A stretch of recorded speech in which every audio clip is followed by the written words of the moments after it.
খামেনির উপর হামলা হলে তা ইরানের বিরুদ্ধে পূর্ণ মাত্রার যুদ্ধ ঘোষণা শামিল বলে কঠোর হুঁশিয়ারি দিয়েছে তেহরান।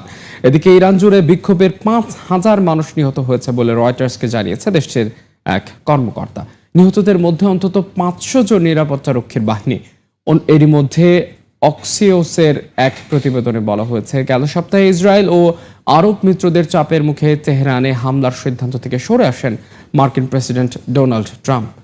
ইরানে সরকার বিরোধী বিক্ষোভে সহিংসতাকারীদের 72 ঘন্টার আলটিমেটাম দিয়েছে দেশটির সরকার।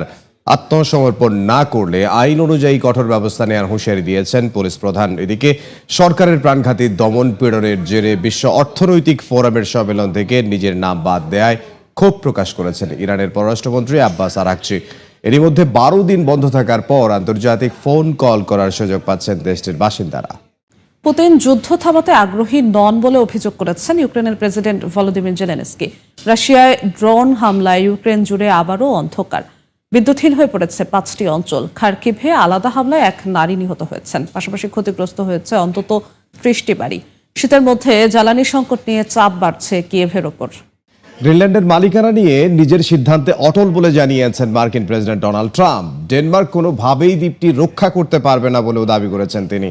সমর্থন না দিলে ইউরোপের দেশগুলোর উপর শুল্ক আরোপ করেই ছাড়বেন বলে হুঁশিয়ারি দিয়েছেন তিনি। এদিকে ট্রাম্পের এই হুমকির তীব্র নিন্দা জানিয়েছেন ইউরোপের নেতারা। ওয়াশিংটনের বিরুদ্ধে অর্থনৈতিক নিষেধাজ্ঞা সহ পাল্টা শুল্ক আরোপের হুঁশিয়ারি দিয়েছেন তারা। চলমান উত্তেজনার মধ্যেই গ্রিনল্যান্ডের একটি সামরিক ঘাঁটিতে বিমান পাঠাচ্ছে যুক্তরাষ্ট্র। অন্যদিকে ডেনমার্কও বাড়তি সেনা মোতায়েন করেছে। কানাডার আর্কটিক অঞ্চলের নিরাপত্তা নিয়ে উদ্বেগ প্রকাশ করেছেন মার্কিন president Donald Trump. NBC news জানিয়েছে, অঞ্চলটিতে রাশিয়া ও চীনা আধিপত্য বিস্তারের ঝুঁকি নিয়ে মার্কিন কর্মকর্তার সঙ্গে আলোচনা হয়েছে ট্রাম্পের। নিরাপত্তা নিশ্চিতে সামরিক খাতে কানাডার বাজেট বৃদ্ধি ও যুক্তরাষ্ট্রের সঙ্গে যৌথ মহড়া বাড়ানোর উপর জোর দিচ্ছেন তিনি। যদিও আর্কটিক নিয়ে মার্কিন প্রেসিডেন্টের এমন ভাবনা উড়িয়ে দিয়েছে রাশিয়া চীন। গাজা পরিচালনায় নতুন ফিলিস্তিনি টেকনোক্র্যাটিক কমিটির কাছে প্রশাসনিক ক্ষমতা হস্তান্তরে পুরোপুরি প্রস্তুত বলে জানিয়েছে হামাস।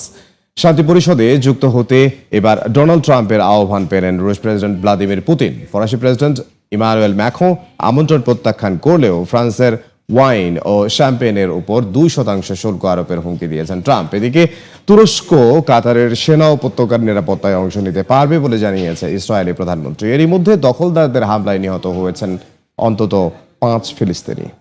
সিরিয়ায় যুদ্ধবিরতির একদিন না যেতেই আবারও সংঘর্ষ। দেশটির উত্তর পূর্বে সিরিয়ান সেনা আর কুর্দি নেতৃত্বাধীন এসডিএফ এর সংঘর্ষে নিহত হয়েছেন অন্তত 3 জন সেনা সদস্য।